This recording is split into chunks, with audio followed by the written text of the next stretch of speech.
I say this because many deceivers who do not acknowledge Jesus Christ as coming in the flesh have gone out into the world. Any such person is the deceiver and the antichrist. Since the early ages of Christianity, there have been heresies that have caused confusion among churches, and one of them is Gnosticism. Those who adhere to Gnosticism hold two erroneous premises. Firstly, they assert that people must have special and private spiritual knowledge to reach salvation. Secondly, they definitely separate the material and spiritual worlds, considering the material world to be ruled by evil and the spiritual world to be ruled by good. Therefore, they believe that God is completely unrelated to the material. In this assertion, they consider the body itself to be evil.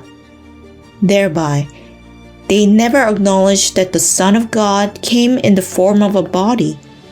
They believe that Jesus' body that the people saw was just an illusion, not reality.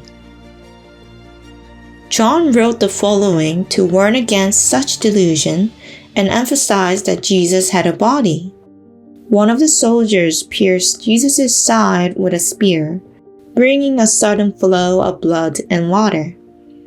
The man who saw it has given testimony, and his testimony is true.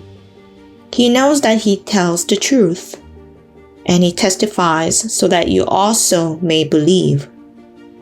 Moreover, John refuted the assertion that Jesus' body was an illusion by recording all the events after the death of Jesus, such as Joseph of Arimathea asking Pilate for the body of Jesus, Nicodemus bringing myrrh and aloes, and the woman going to the tomb at the dawn on the first day of the week after the Sabbath. Even in the tomb where Jesus' body disappeared, his linen cloth that wrapped around him was found neatly folded. Yes, this is true. Jesus came to earth in the body and offered his body wholly to God to fulfill the prophecy of the Old Testament. When he completed God's will, his body was torn. His love for us is not an abstract concept. He did not spare his body to give us his love.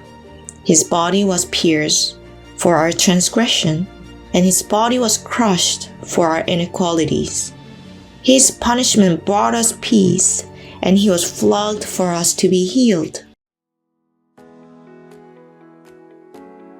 How can we express our love for him as the one who receives his love? Joseph of Arimathea knew that his request would put him in a dangerous position, but he asked for Jesus' body. Nicodemus prepared a mixture of myrrh and aloes for Jesus' burial, even though he faced pressure due to his social position. Mary Magdalene went to the tomb with full of gratitude toward the Lord when it was still dark, and John ran to the tomb with all his strength in a passionate heart toward him. None of them penetrated the Lord's salvation plan for them or knew that the Lord would be resurrected. However, they loved the Lord unconditionally, and the Lord received their love with pleasure. Our body is a golden opportunity to express our love for the Lord. It is to show our truthful love toward the Lord in our body. This is the key to spiritual life.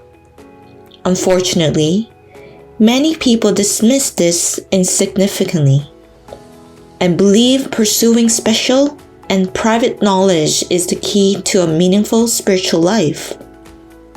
As a result of this confusion, if someone separates the spiritual and mental realms into distinct areas, they can be ultimately exposed as ones who have not done anything for the Lord. The path that our Lord took in the body is where we, as his saints, should go. The heaven where our Lord went in the body is where we should go in our body. Let us demonstrate our truthful heart toward the Lord by offering ourselves to serve our church.